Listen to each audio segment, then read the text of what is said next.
Dia sejatinya adalah mahasiswa jenius hasil seleksi khusus Universitas Peking, Beida, bahkan skor GRE-nya pernah masuk 50 besar dunia. Namun justru orang inilah yang dengan sepasang dumbbell membunuh ibu kandungnya sendiri, perempuan yang telah membesarkannya selama 20 tahun dengan cara menghantam kepalanya hingga tewas. Setelah kejadian itu, ia sama sekali tidak menunjukkan penyesalan. Sebaliknya, ia membeli arang aktif dan plastik pembungkus dalam jumlah besar, lalu membungkus jenazah ibunya berlapis-lapis hingga menyerupai mumi. Selama 3 tahun pelarian, ia menyamar menggunakan identitas sang ibu dan menipu para kerabat hingga berhasil mengumpulkan 1,44 juta yuan. Ia juga membeli lebih dari 30 kartu identitas palsu, memanfaatkan kecerdasannya untuk berulang kali lolos dari kejaran polisi. Namun ketika akhirnya tertangkap, identitasnya kembali berubah. Ia ternyata telah menjadi model pria populer di klub malam Chongqing. Banyak orang berkata pendidikan tinggi mampu menyaring kebodohan, tetapi tidak pernah bisa menyaring kebejatan moral. Lalu bagaimana perjalanan hidupnya dari mahasiswa jenius menjadi buronan pembunuhan hingga pekerja hiburan malam? Apa yang mendorong seorang lulusan elit Beida menempuh jalan tanpa kembali ini? Mari kita telusuri kasus pelarian pembunuhan ibu oleh Wu Shiryu.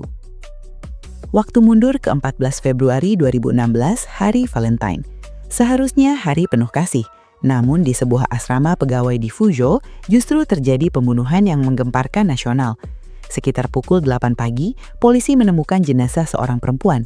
Kepala korban hancur parah dengan jelas menunjukkan bekas hantaman benda tumpul. Lebih mengejutkan lagi, hasil forensik menunjukkan korban telah meninggal hampir 6 bulan sebelumnya. Padahal selama rentang waktu itu, tidak ada satupun laporan orang hilang. Kasus ini baru terungkap ketika kerabat datang menagih utang. Dari situlah ditemukan jenazah Xie Tianqin. Sejak saat itu pula putranya Wu Shieyu seolah menghilang dari muka bumi selama 3 tahun penuh. Seluruh kecurigaan langsung tertuju padanya dan polisi pun mengeluarkan pengumuman buronan dengan hadiah 50.000 yuan. Pada 21 April 2019, polisi menemukan jejak Wu Shieyu di Bandara Jiangbei, Chongqing dan menangkapnya saat hendak naik pesawat.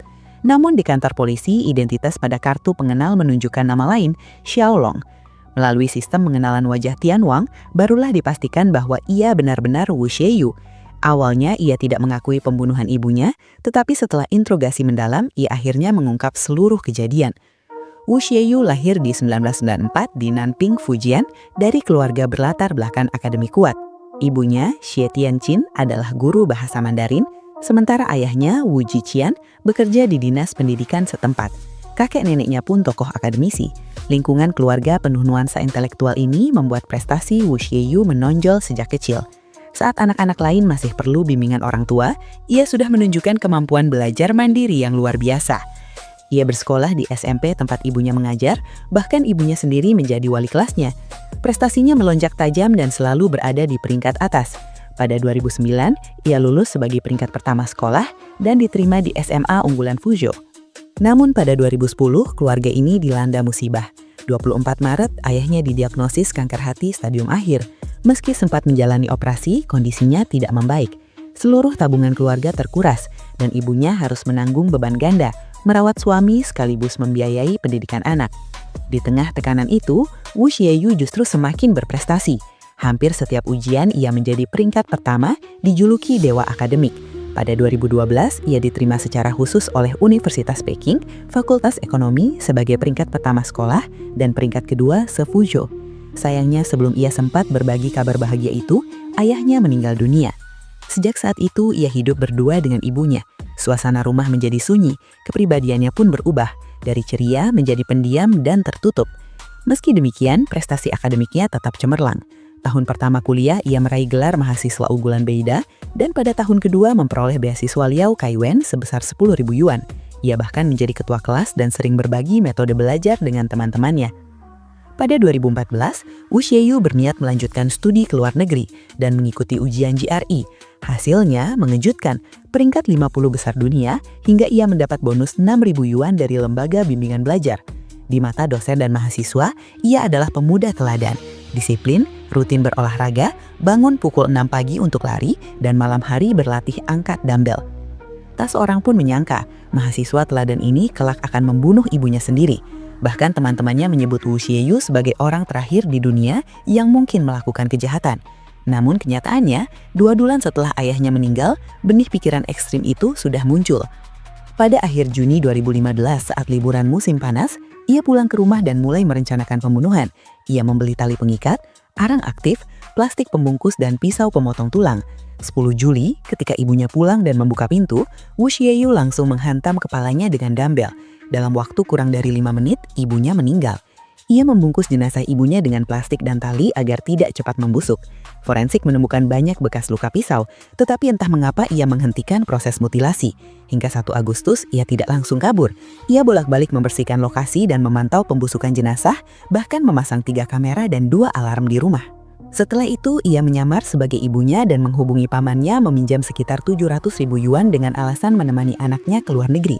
Uang itu sebenarnya dana operasional pabrik sang paman yang akhirnya bangkrut karena tak pernah dikembalikan.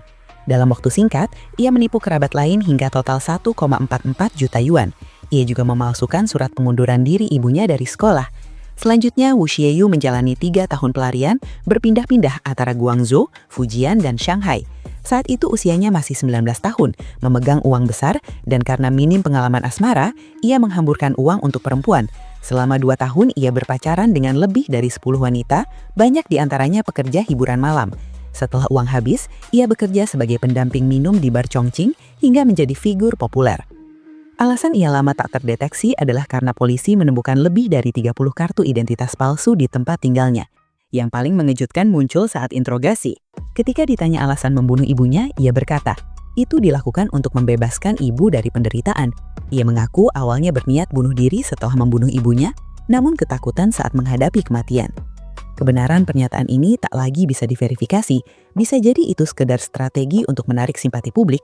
Pada 24 Desember 2020, pengadilan menjatuhkan hukuman mati atas kejahatan pembunuhan, penipuan, dan perdagangan identitas. Setelah vonis tingkat pertama, Wu Xieyu menulis surat penyesalan setebal 50.000 kata, meminta pamannya memberi surat pemaafan untuk banding. Permintaan itu ditolak. Akhirnya, pada 31 Januari 2024, Wu Xieyu dieksekusi mati sesuai hukum. Saat ditanya bagaimana ia mengetahui PIN kartu ATM ibunya, jawabannya singkat dan dingin.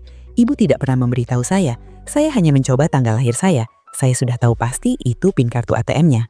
Terima kasih telah menonton. Jangan lupa like dan subscribe channel ini biar kalian gak ketinggalan cerita gila lainnya. Bye!